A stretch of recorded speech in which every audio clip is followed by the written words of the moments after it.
ফোনটা মানে এটা তো একটা স্পেশাল এডিশন, এটার দাম তো 3 কোটি টাকা। তুমি এটা পেলে কোথা থেকে?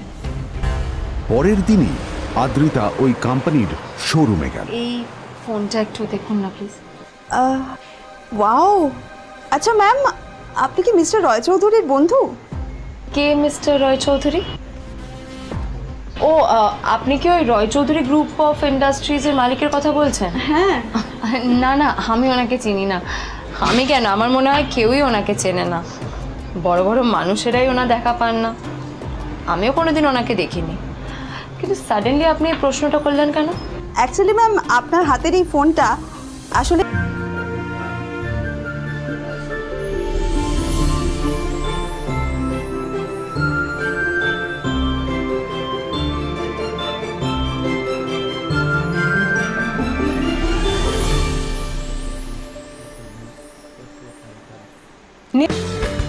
নীলের সত্যিটা তাহলে কি?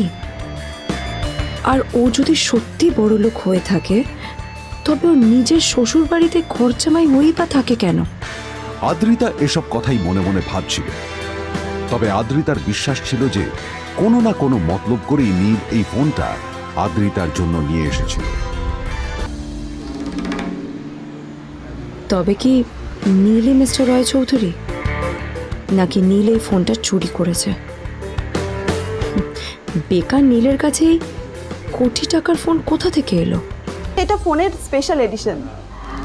এই কাটিং, এই ডিজাইন, এই লোগো, এটা জাল করা ইজ নেক্সট টু ইম্পসিবল। আর গোটা ভারতে বিক্রি হওয়া এই ফোনের সেকেন্ড পিস এটা, যেটা মিস্টার রয় চৌধুরী কিনেছিলেন। সেজন্য জিজ্ঞেস করছি ম্যাম, আপনি এই ফোনটা কোথা থেকে পেলেন? কিছুদিন পর আদ্রিতা সেই ফোনটার কথা ভুলে গেল। নীল সকাল সকাল ঘুরতে বেরিয়েছে বাইরে।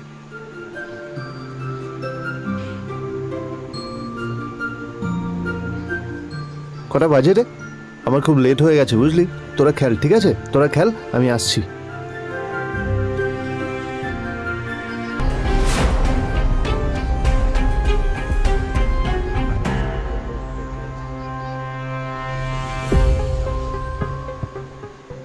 কিন্তু আদ্রিতার নীলের কথায় একটু সন্দেহ হয়, কারণ ফোনটা দেখে একেবারেই আসল বলেই মনে হচ্ছিল।